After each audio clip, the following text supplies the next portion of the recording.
우리 요한계시록 7장 10절에 있는 말씀 한 절만 보았습니다.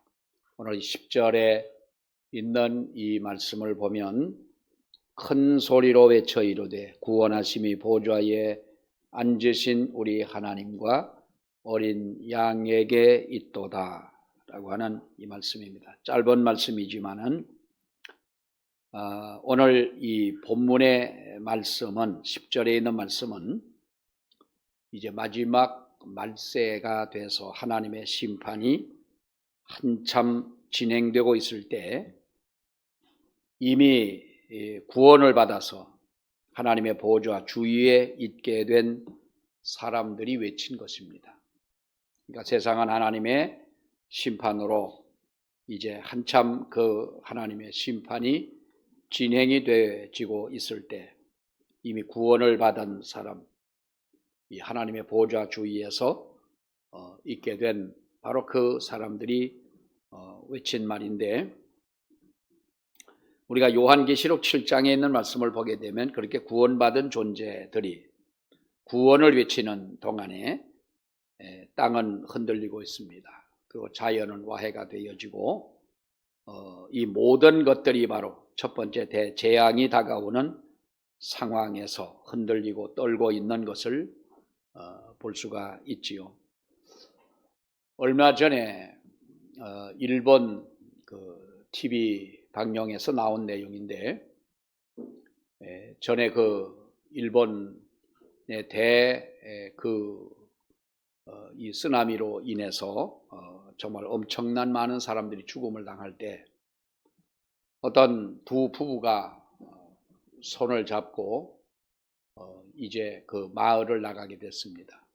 근데 마을을 나갔는데 나가서 얼마 안 돼 가지고 이상한 소리를 듣게 되고, 그 소리는 바로 높은 파도가 그들이 살고 있는 마을을 덮치는 바로 그런 소리였는데, 파도에 휩쓸리게 되고 손을 잡은 두 부부는 이제 어디론가 아내는 떨어져 나갔고, 이 남자도 보니까 저 순간 정신을 차리고 보니까 옆에 있는 어느 체육관, 학교 체육관인지 체육관 안에까지 밀려 들어가서 자기가 뭔가 손에 잡았는데 그 높은 그 농구 골대 거기를 잡게 됐답니다. 그리고 어떻게 해서 이 사람은 아주 그 죽음의 속에서 건짐을 받고 살아난 그 경험을 이제 이야기를 하는 거예요. 아내는 어디론가 사라졌고, 그러면서 그 분은 왜 지금도 보면 이 유튜브나 이런 영상에 일본 대쓰나미 그 영상을 치면은 봅니다만, 지금은 그분은 그 영상을 그 뒤로 한 번도 보지를 못했답니다. 무섭기도 하고 두렵기도 하고 어떤 그 트라우마가 있기도 하고, 또 같이 손을 잡고 서 있다가 떨어져 간 사라져버린 아내에 대한 그리움도 있고, 그래서 그 영상을 보지 못했다 그러는데, 우리가 제3자 된 우리들이 보게 되면 어떻게 그런 속에서 구원함을 받았을까라는 거죠. 그 영상, 어느 영상을 보면은 저 바닷가에서 뿌연 물 한 개를 내면서 시커먼 바닷물이 밀려 들어옵니다. 그런데 바닷가에 있는 사람들이 그 상황을 느끼지 못하고 길을 가는 사람, 자전거를 타고 가는 사람, 오토바이를 타고 가거나 또 자동차를 타고 가는 사람, 이렇게 지나가는 사람들의 그림이 보입니다. 몇 초 만에 그들이 어떻게 되었을까라는 거죠. 그런데 언덕 위에 있는 사람들이, 어떤 사람들은 막 소리를 지릅니다. 빨리 올라오라, 높은 곳으로 가라 소리를 지르지만은 들릴 리가 없고, 또 그것이 무슨 소리인지도 파악하기도 어려운 것이고, 그래서 우리가 많은 사람들이 정말로 이렇게 재난 속에 죽음을 당하는 그러한 일들을 우리가 보았습니다마는, 요한계시록 7장에 있는 이 말씀을 보게 되면 이렇게 자기가 어떻게 보면 이 구원받은 사람들이 구원을 외치는 동안 땅이 흔들리고 있고 자연이 파괴가 되어져 있고 하나님의 심판이 다가오는 그런 상황을 보면서 정말로 떨리는 마음으로 외치는 바로 그러한 상황을 우리가 오늘 이 말씀에서도 보게 되는데, 그런 상황에서 구속받은 사람들이 바로 그들의 영원한 그리고 안전한 하나님의 나라 천국에 도달을 하고 나서 아직도 이 세상에서 구원받지 못한 사람들과 그리고 이 구원함을 받은 그 하나님의 그 은혜를 생각하는, 그러니까 구원받지 못한 것과 구원을 받은 것이 어떤 의미를 가지고 있는지를 그야말로 누구보다 확실하게 파악하고 난 후에 처음으로 외친 것이 바로 구원이라고 하는 거예요. 그러니까 우리가 구원이라고 하는 이 말은 정말 우리가 너무 쉽게 우리가 이야기를 합니다. 여러분, 그렇죠. 여러분들이 농사를 짓다 보면 어디 양평 옥천면에 어떤 분이 유기농으로 양파 농사를 하시는데, 학교에 급식을 하는 업체에 늘 해마다 이제 이렇게 그 납품을 하다가 그 업체가 부도가 났는지 어찌돼 죽었는지 아무튼 연락이 안 돼가지고 납품을 못한 양파가 큰 자루에 몇 개가 있더라고요. 그래서 가서 양파를 한 자루에 12,000원. 누가 사실래요? 15,000원인데 내가 3,000원 깎아서 12,000원에. 근데 좀 자른데 아주 난 잘 모르지만은 우리 집 사람도 그렇고 그분들도 그렇고 아주 단단하고 이게 오래간대. 12,000원인데 가만 생각을 해보니 그 1년 그 고생을 해서 농사를 지어가지고 그 한 자루 콕콕 담아가지고 그거를 12,000원에 한 자루를 팔면 사는 사람 입장에서는 뭐라고 그러겠어요? 좀 우리가 좀 이해하고 들으세요. 농사를 전혀 모르는 저 도시 사람들은 더 안 줘요. 안 깎아줘요. 뭐 그럴 거 아니에요. 뭘 12,000원 받냐? 10,000원 받으면 되지. 예? 또 좀 이 잘잘한 것들 좀 더 주면 어떠냐? 그러지만 농사를 짓는 사람의 입장에서는 뭘 알아요?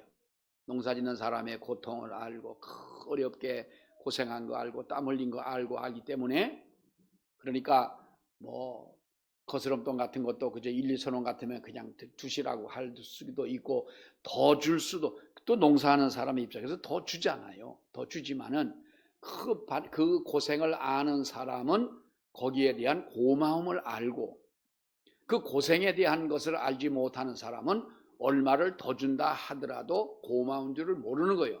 내 돈 주고 샀으니 그만한 대가를 나는 지불했다라고 생각을 하잖아요. 여러분, 이 구원을 우리가 거기에 비교할 수는 없지만은 이렇게 우리가 세상이 멸망하고 하나님의 심판을 받고 정말 무서운 그 쓰나미에 쓸려나가고 하나님의 심판을 당하고 났는데, 우리가 하나님의 나라의 안전한 그곳에 서서 하나님께서 구원받은 것과 구원받지 못한 의미를 분명히 파악한 후에 말하는 구원은 다르다 그 말이에요.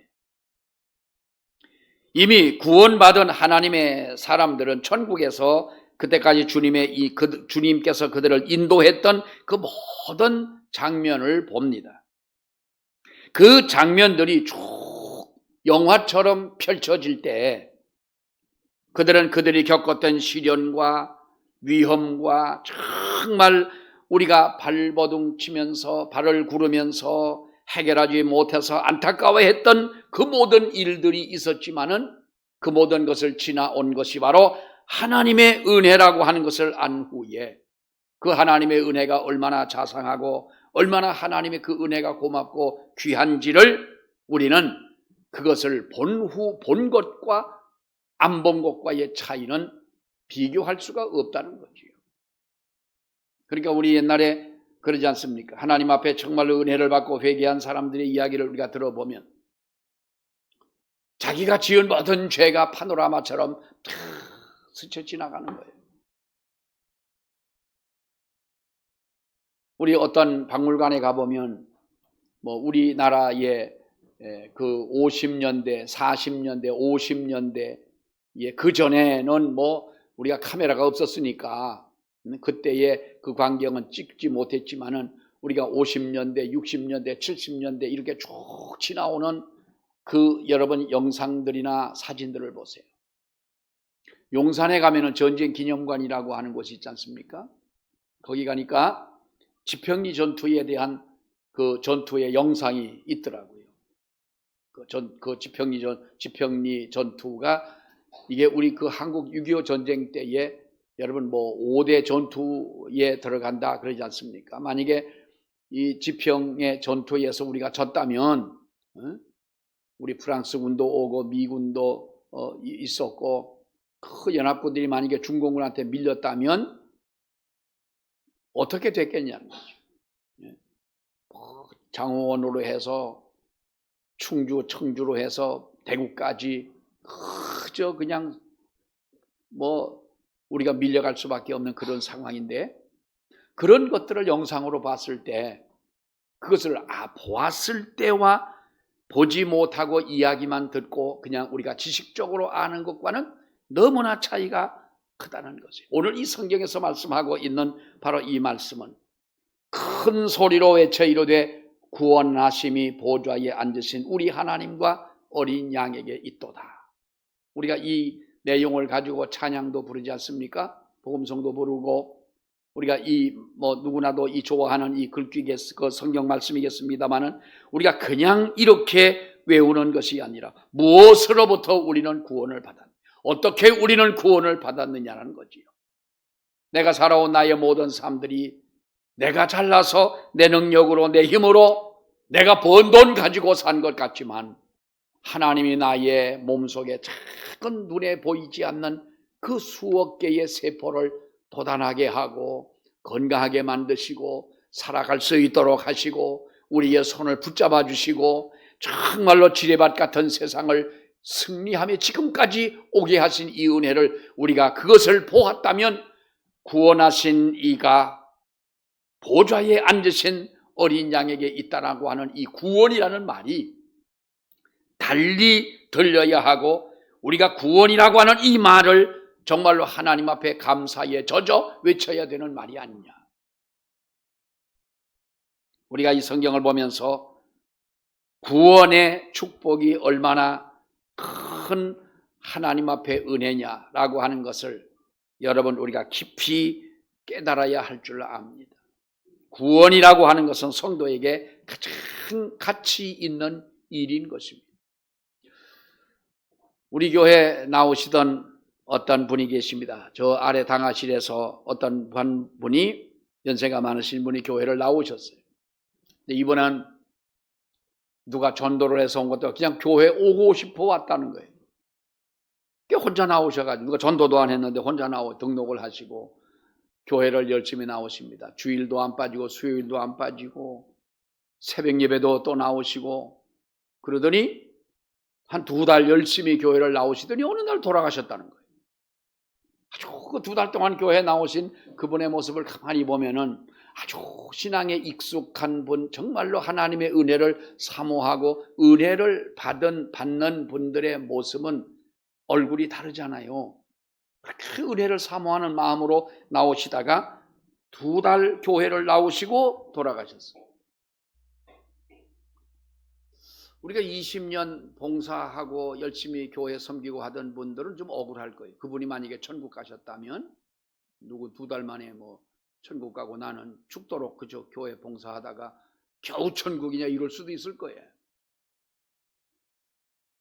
여러분 십자가의 강도는 신앙생활 얼마나 했어요? 그런 세례받았다는 말도 없고 십자가의 강도는 그야말로 죽을 그 순간에 주님을 고백한 것뿐인데도 네가 나와 함께 낙원에 있을 것이라는 말씀을 들어보니 그는 분명히 하나님의 나라에 간 것이 분명한데 구원이라고 하는 것이 어떤 의미를 가지고 있느냐. 여러분 구원은요 그렇습니다. 물론 우리가 하나님이 우리 영혼을 부르셔서 하나님의 나라에 하나님의 품에 안기고 천국에 들어갈 때 우리는 구원이라 하지만 먼저 우리는 그 구원을 받기 전에 무엇으로부터 우리는 자유함을 얻어야 되느냐, 무엇으로부터 구원을 받아야 되느냐라는 거예요. 자, 첫째는 구원은 전혀 희망이 없는 죄인이라는, 우리 모든 사람들은 나 자신은 죄인이라는 인식과 어떤 형벌적인 사고로부터 우리를 바로 자유롭게 하는 것이 구원입니다. 그러니까 정죄로부터 우리는 구원을 받는다라는 것입니다. 정죄로부터. 뭐 할 얘기 있냐 나한테? 응? 하유라, 뭐 할 얘기 있어? 자, 여러분, 죄는 아이들이 있으니까 얼마나 좋습니까? 그죠? 기도할 때 곽세란 집사 하나만 더 좀 낳게 해 주시옵소서. 그래도 애들은 셋은 돼야 돼. 셋은 돼야지. 아직 그럼 이지혜 집사는 아직 둘이 남았는데 여러분, 그 죄는 형벌을 낳습니다. 그러나 구원은 이 형벌을 완전히 사라지게 하는 것이 구원이죠. 우리가 구원받았다고 하는 것은 이러한 정죄로부터 진정한 자유함을 얻는 우리들이 되어야 되겠다. 어떤 분이 그러는 거예요. 평생 꿈을 꾸면 자기는 도망만 다니는 꿈을 꾼다는 거예요. 평생 꿈을 꾸는데 악몽만 꾸는 거예요. 그런 분이 계셨어요, 옛날에. 그래서 막 자기 꿈을 꾸다가 자기가 막 소리를 지르고 벌떡 일어나고, 어떤 때는 꿈이 덜 깨가지고요, 마당까지 나가가지고도 막 이상하게 행동을 하고.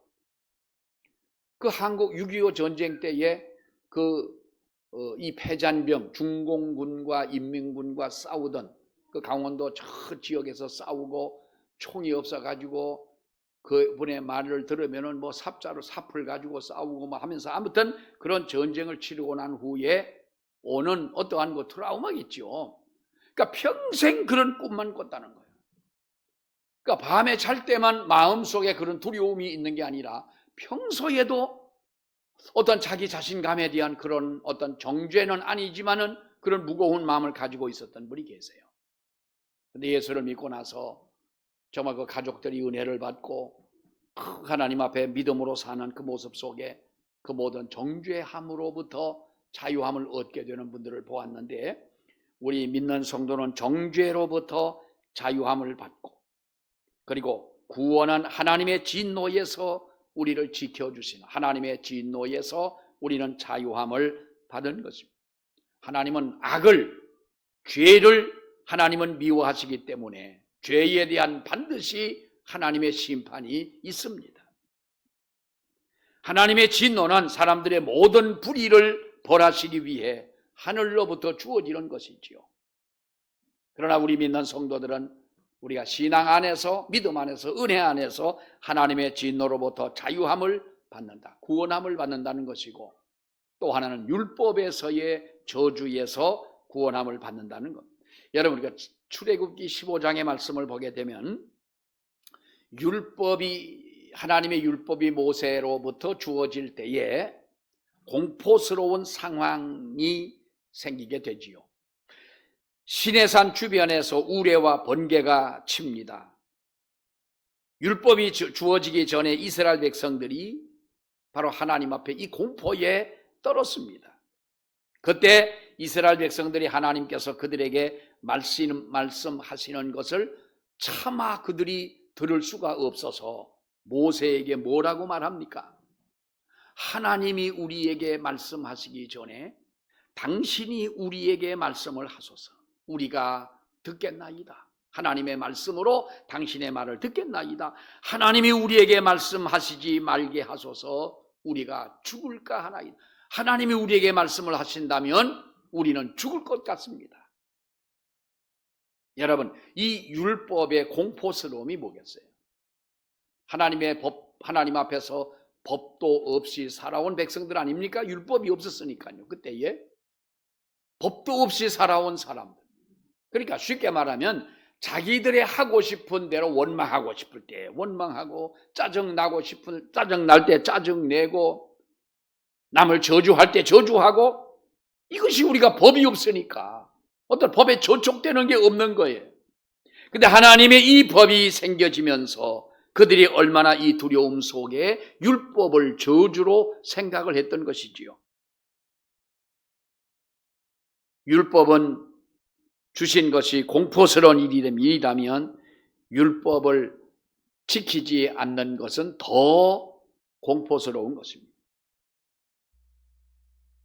나라의 법을 우리가 지키지 않는 것은 위험한 것입니다. 아무리 용서를 빌어도 법은 법대로 행사되고 사회의 정의는 법으로 인하여 충족되어져야 하는 것이 우리가 법이 있는 목적입니다. 그래서 법은 모든 사람에게 공평할 수밖에 없습니다. 이 대통령 되기 전에 재판을 받다 말고 대통령 되셨지 않습니까? 그러니까 정확한 것은 모르지만 자기에 속한 모든 것을 대통령이 됐으니 이제 자기의 재판을 정지하는 법을 만든다 그러는데 그럴 리는 없겠지만 만약에 그렇다면 그것은 있을 수 없는 일이지요. 그렇다면 우리도 그러면 남의 것 시커 훔쳐먹고 남 때리고 그러고 나는 훔쳐먹는 것에 대한 법을 폐지하겠다. 여러분 그러시길 바랍니다. 농협 하나로마트에 가가지고 대신 가서 다른 하나로마트 가지 마시고 대신 하나로마트가 다 물건 가지고 와서 도둑법에 대한 것을 폐지하겠다.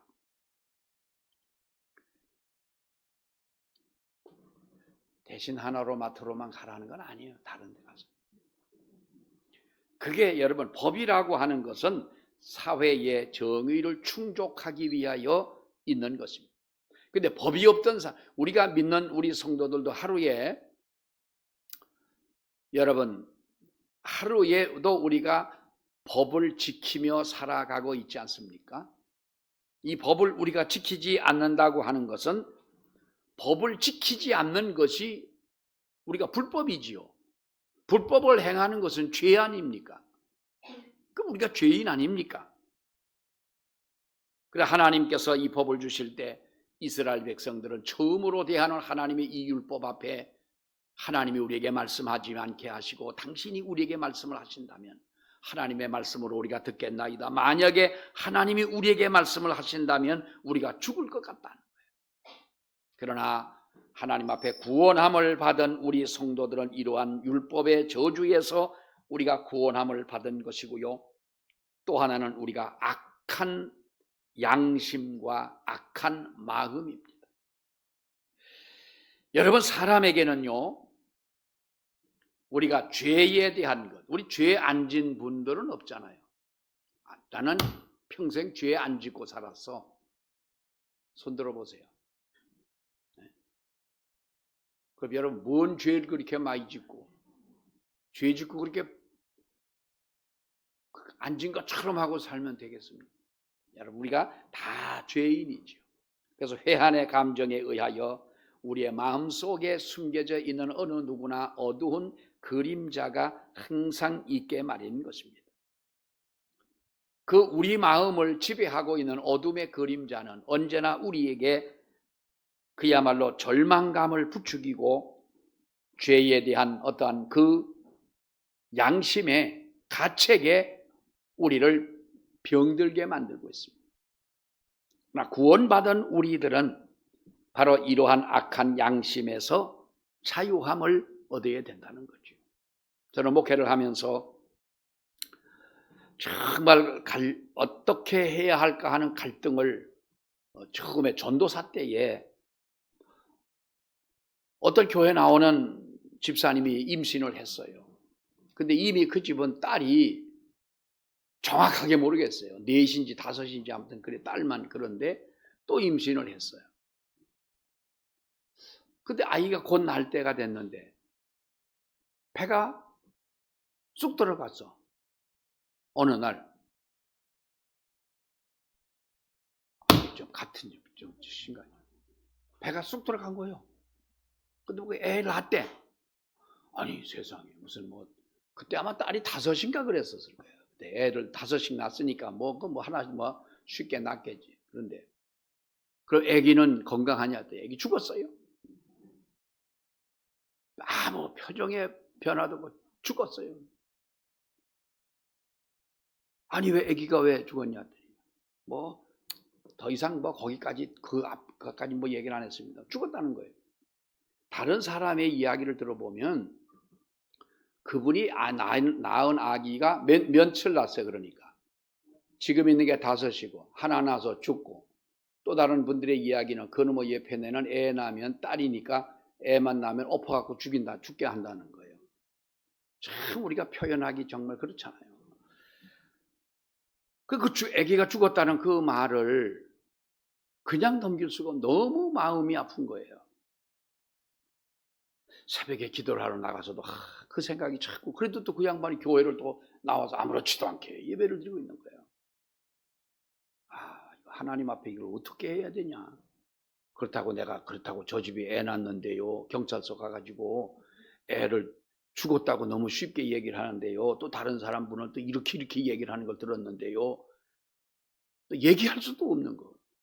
제가 신학교 다닐 때인데 그때 교수님 무슨 이제 그 강의 시간에 뭐 이제 이런저런 질문을 하다가 어떤 죄에 대한 그 문제를 가지고 이제 뭐 이렇게 얘기를 하는 중에 어떤 그런 비슷한 그렇다고 질문을 할 수는 없잖아요.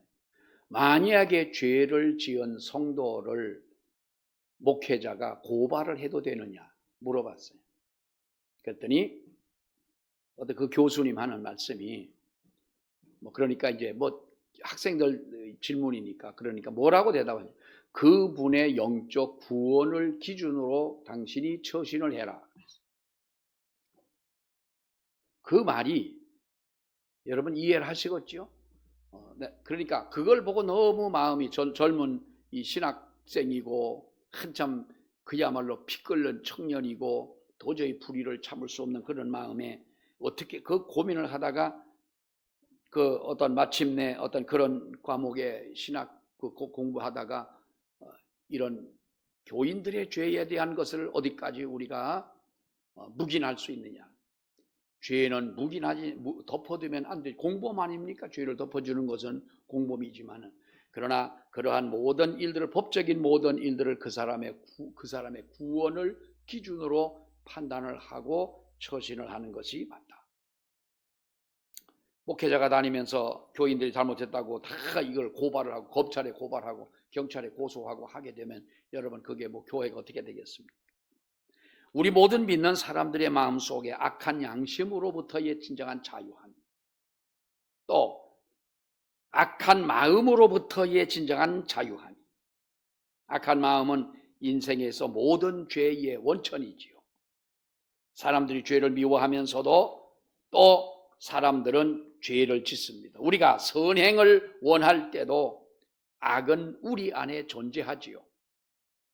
그 악한 성향은 사람의 의지와 우리의 심령을 선한 열매를 맺도록 하지를 못합니다.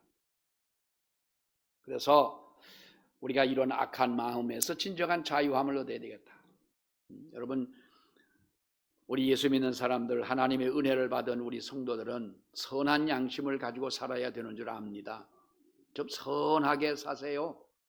남 비난하지 마시고, 또 남 뭐 잘못하는 거 꼭 잘못했다고 꼬집지 마시고, 그럴 수도 있지. 용서하고 이해하고 넘어가고, 이것이 내 자식이 그랬다 하면은 아마도 어떻게든 덮어주려고 그럴 거예요. 근데 남의 어떤 허물을 우리는 덮어주지를 않으려고 해요. 누군가에게 그걸 발설하고. 그래서 돈 많이 생깁니까? 선한 마음으로 우리가 살아가야 될 줄 압니다. 선한 마음, 악한 마음에서의 진정한 자유함을 얻는, 구원함을 얻는 우리들이 되어져야 합니다. 또 하나는 우리가 사망의 두려움에서 구원함을 받았느냐는 거예요. 여러분, 사람이 제일 무서운 게 뭐예요? 어떤 사람은 귀신이 무섭다고 그러는데 요즘엔 뭐 호랑이는 없잖아. 그러니까 제일 무서운 게 뭐지요? 에? 무서운 게 없어요. 그래, 겁이 없어요. 우리 사람들은 누구나 이 죽음에 대한 것을, 사망의 두려움을 우리는 가지고 있습니다. 이 구원은 그러나 사망이라는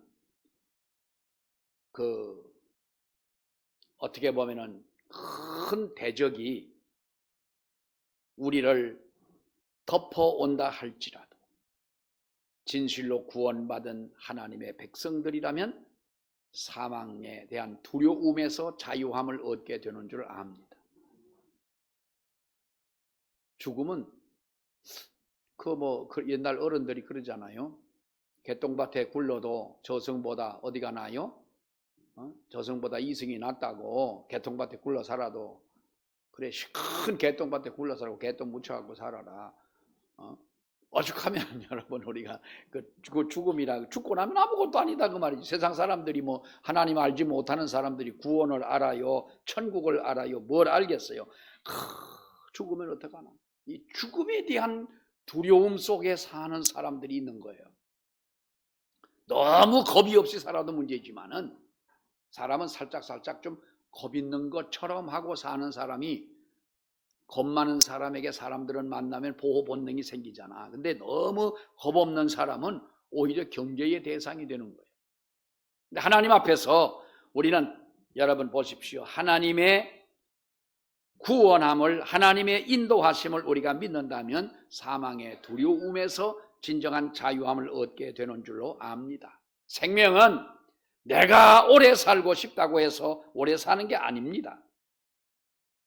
내가 잘 먹고, 물론 살아있는 동안 우리의 육신의 건강은 관리를 해야 되지요. 해야 되지만 내 생명의 길이를 내가 주장하는 것이 아니잖아요. 하나님의 섭리 속에 있음을 우리가 믿는다면 죽음에서의 진정한 자유함을 우리는 얻어야 돼요. 어릴 때 보면 그 강원도 그쪽에는, 여기도 마찬가지겠습니다만, 장례가 나잖아요. 장례가 나면 죽은 시신을 밖에다가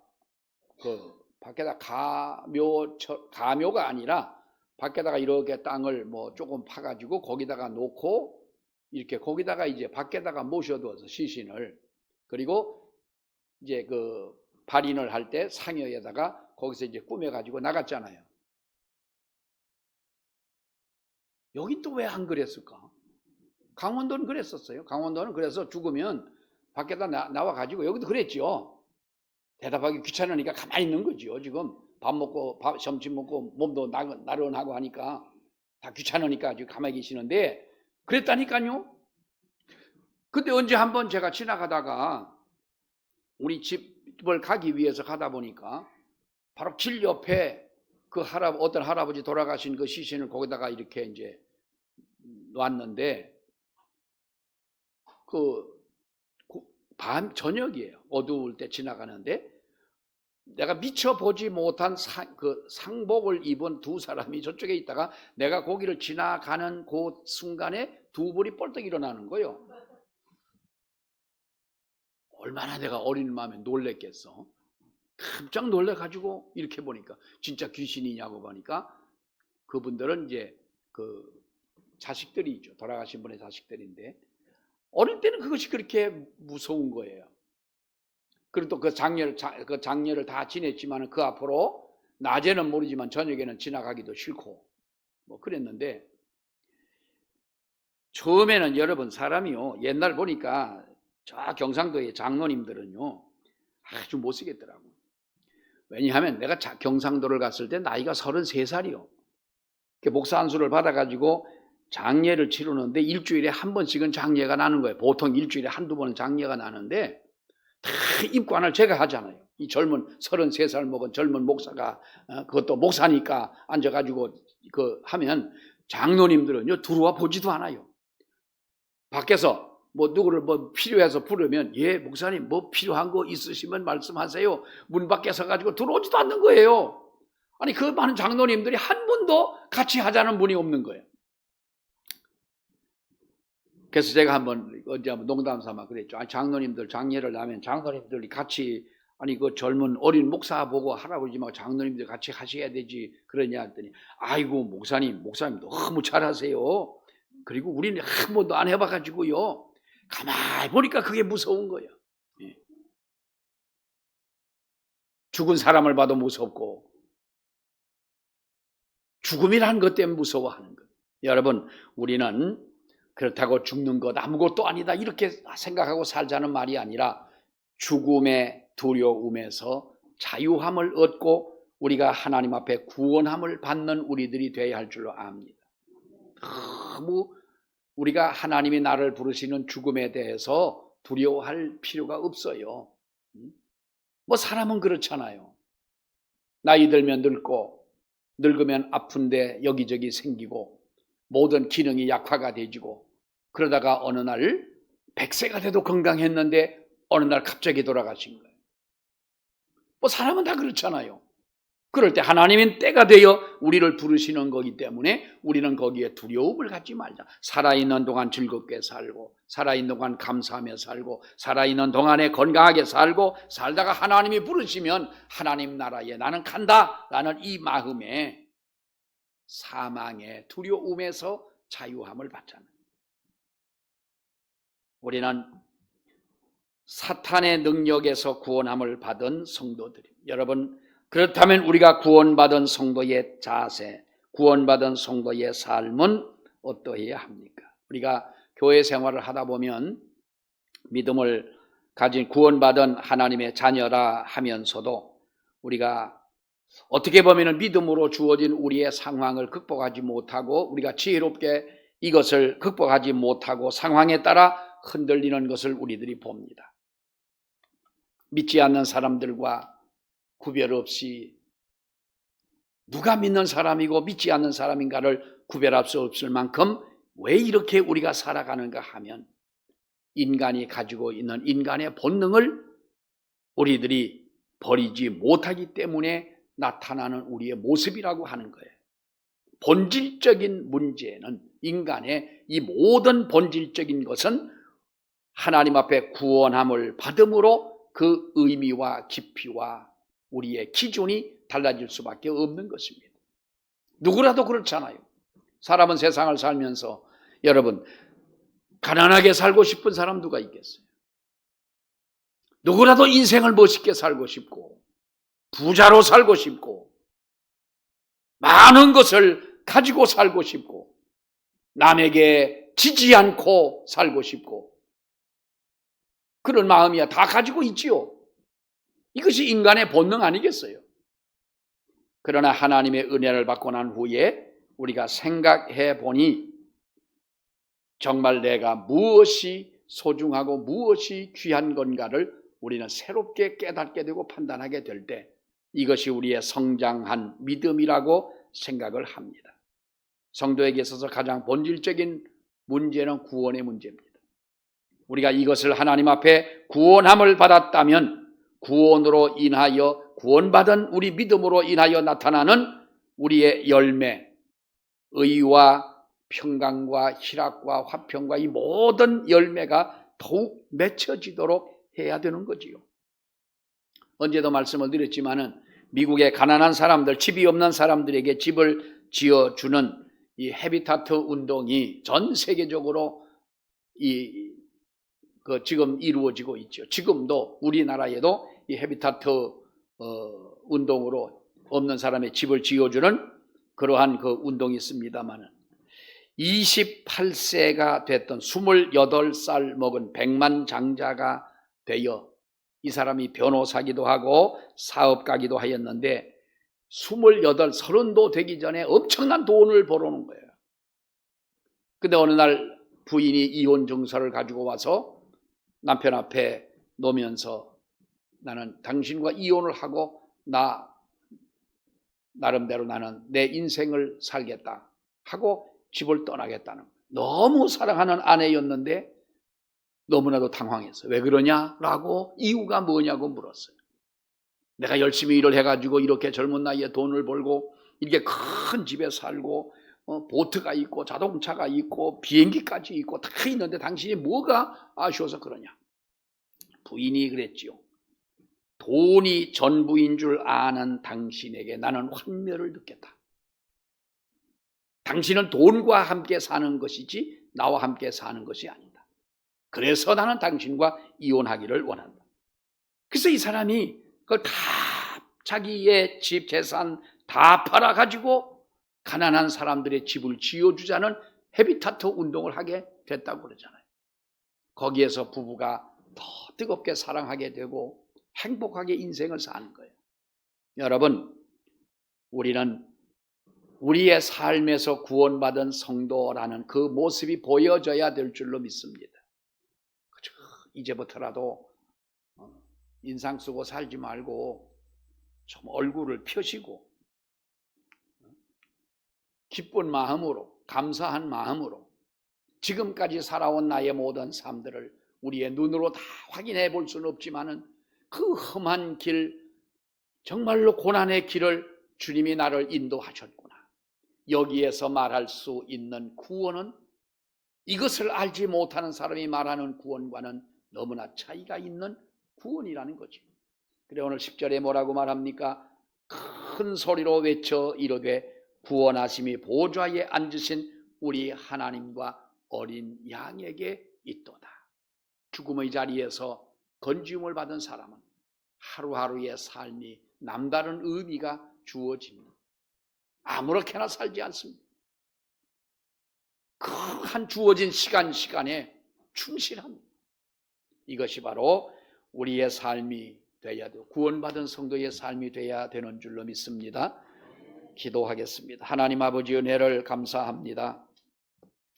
오늘도 주님의 거룩한 날을 지키며 우리가 하나님 앞에 구원함을 받은 주의 성도로 세상이 하나님의 심판을 받고 멸망해가는 그 상황에 하나님의 보좌에 서서 구원받은 하나님의 그 은혜를 외치는 성도의 그 외침처럼 우리들이 하나님 앞에 구원을 말할 때에 구원에 대한 감사와 기쁨과 여러 가지 많은 고통 속에서 인도해내신 그 하나님의 은혜를 잊지 않는 우리가 되게 하여 주시옵소서. 예수님의 이름으로 기도하옵나이다. 아멘.